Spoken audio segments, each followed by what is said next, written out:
Protoss too. I mean, just watching the way he plays, not just in individual leagues, but also in like the team leagues, where Taeja obviously is an incredible anchor for Liquid in that regard. Now, the first map will be Daybreak, a map that has been around for about a year now, Chef. This has been studied, it's been played on so many times. What are your thoughts about Daybreak for the first map? Well, a lot of people throw in a lot of new maps, and I'm really happy that we're getting to see this map played with such high-level players. Instead of doing something different or something new, we're going to see their tried and true strategies. This map is a very macro-heavy, potentially. It's also very, like, if you have a really good cheese you want to show off, show it off here too. So I'm really hoping to see just their best builds in this map. That's right, guys. Everything grows. This is Winners Bracket round number 4 between Taeja and Creator. A Terran versus Protoss between two of the highest skilled players. Let's get ready to go into the game. Taeja versus Creator with Frodan and Chef. This is IPL 5.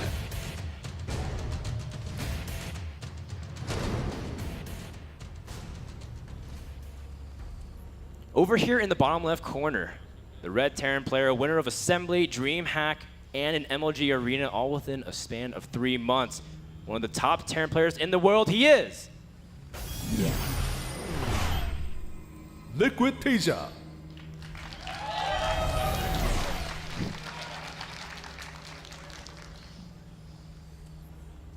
Spawned here in the top right corner, under the ID barrel. The second place finisher at BWC, and one of the aces for Team Prime. He is.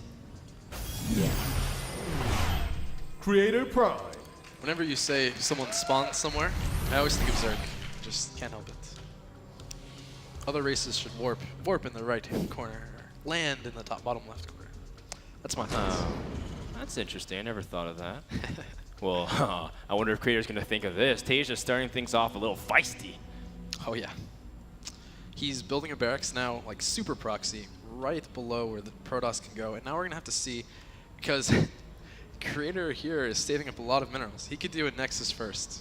And this would be almost the perfect. Well, he is scouting. Okay, this could save him. He's scouting with that probe. He's going to see the gas. He's probably not going to think that there's a proxy barracks. But I guess he is. He's building a gateway. He's not building that Nexus that he wanted to build.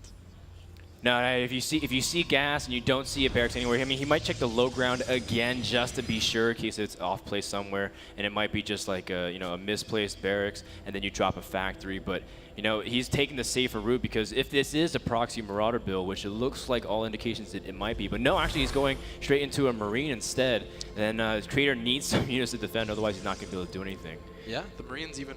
Well, it was rallied back, and now with this scout, it's rallied forward. So we're going to have to see if that Marine tries to pick off a probe. And the probe's scouting around a little bit, trying to see if there is some sort of timing attack.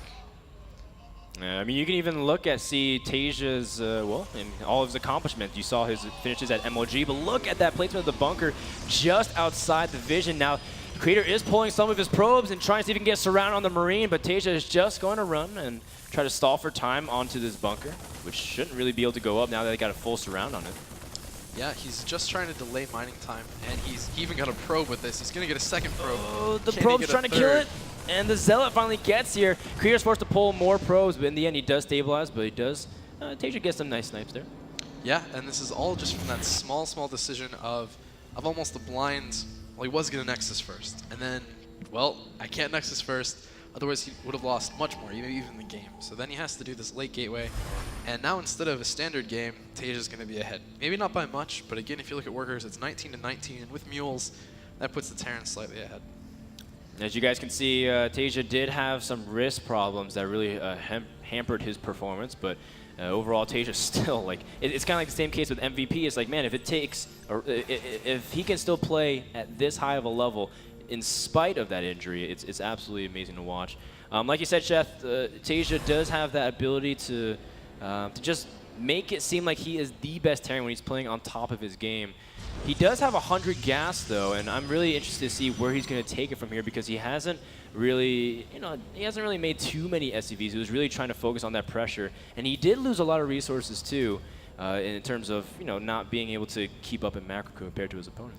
Yeah, cut SCVs a little bit to get that barracks probably a little bit earlier, and we're seeing a bunch of barracks, 2 more being thrown down here, even before that command center lands the expansion. So it kind of seems like it's going to be Probably something to do with the Marine timing here. He is going ahead and throwing down a reactor on his factory, and there is no starport around that I can see, so maybe it's going to be some sort of Marine Hellion. That sounds kind of like a weird sort of style, I suppose, but he's probably actually just going to lift the barracks over onto the reactor, now that I think about it.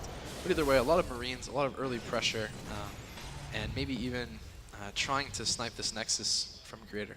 Well, we'll see what Taeja chooses to do if he chooses to pressure off of, well, whatever bio he has at the moment. Taeja, of course, he's not a mech player at all. In fact, most Terrans aren't. He's the one who really likes having bio control the map. Meanwhile, Creator, he's got a lot of stuff going on for him. He's got a nice amount of tech coming out. And as you saw in the lower third just a couple moments ago, his biggest accomplishment was winning WCS Korea, which in itself feels like he won the BWC already. And then on top of that, he placed second. He also won TSO4, which was a nice, hefty online prize.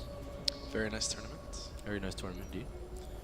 And we are seeing Creator just kind of playing a fairly passive game, throwing down 2 more gateways, having this robotics facility so he can get an observer out to see what's going on. And Taeja, instead of going for like the timing like I kind of thought he would for a second, he's playing it more into a macro situation.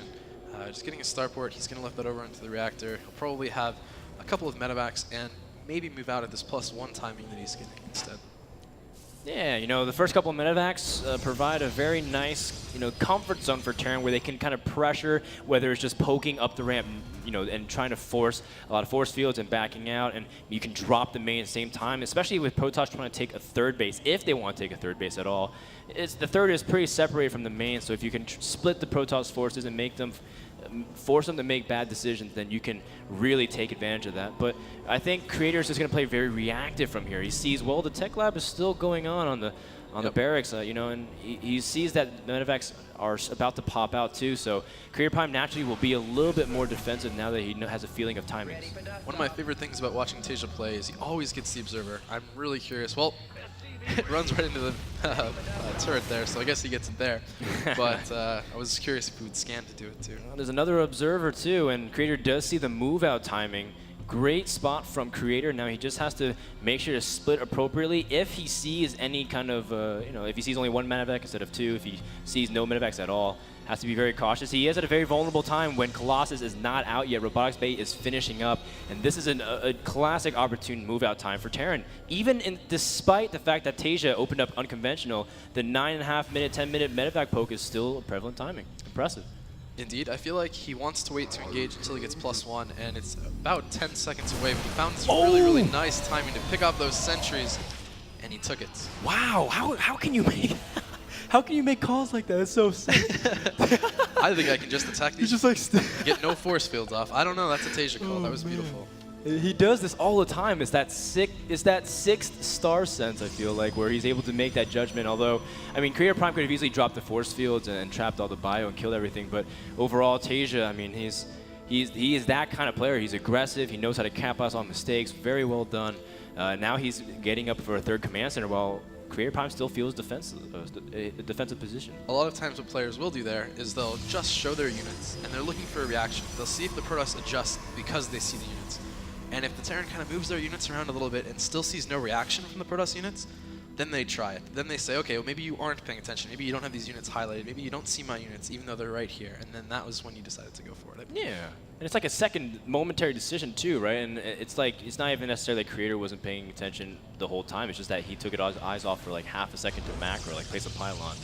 And that was his downfall. Well, 3 sentries is a nice reward for Taeja, taking small implicit advantages, like getting his command center a little bit earlier and keep you up in macro. But CreatorPrime, I mean, he's got great late-game army control. That's something that he excels at, especially when he has upgrades, and it just becomes like his unstoppable Protoss force. But he is going to play a little bit behind economically if Taeja can get this third command center pretty safely. Yeah, the third Nexus is coming up, and Taeja is kind of actually moving out for more pressure with even 1 Viking, a bunch of medevacs, and a huge Marine Marauder army.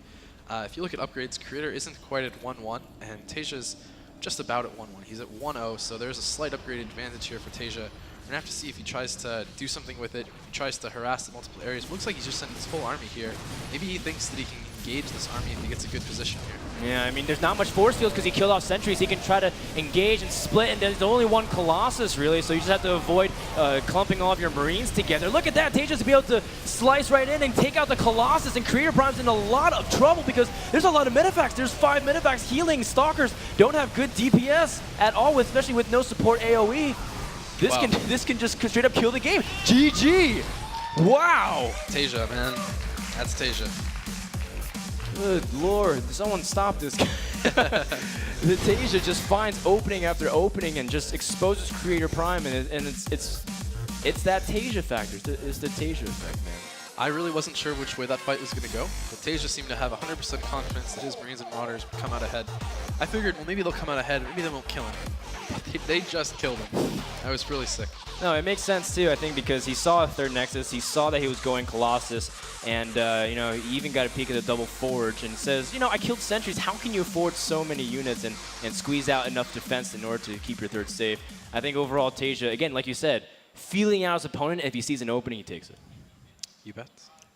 Absolutely. So game number 1 goes to Taeja. It's still best of 3 guys for this round, but I mean, CreatorPrime, let's see what map he chooses. It's going to be Ohana. It's a pretty good map choice. It's an interesting map for PvT. We already saw it last game with Naniwa and C.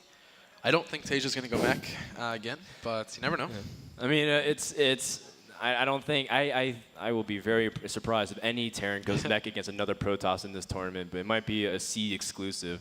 But it'd be cool to watch. I would like to see how Taeja does it, but Taeja's more of that, you know, like I want to be mobile, I want to be everywhere, I want to have the ability to, you know, use small packs of buyout to gain large advantages. So whenever we were watching C, I tried really hard to say, look and see. Oh, see this, see that. Did you notice? No, I didn't notice, man. That's too high level for me, man. Your English is not my first language, so you got me there. We'll see next time. Oh man, the bad puns. Yep. Well, Taeja, do you have any puns for Taeja, man? Nope, I got nothing. I don't know, do you even know what Taeja means? It's obviously a Korean name. I think it's very close. I could be horribly wrong. I think it has something to do with Prince or something like that. Like the Prince of, well, I mean, just it's general similar. Prince. But I don't know. I'm probably horribly wrong. Well, if MVP is the king of Terran, I would definitely say Taeja is the Prince of Terran. Looks like we're getting ready to go into game number 2 on Ohana between Taeja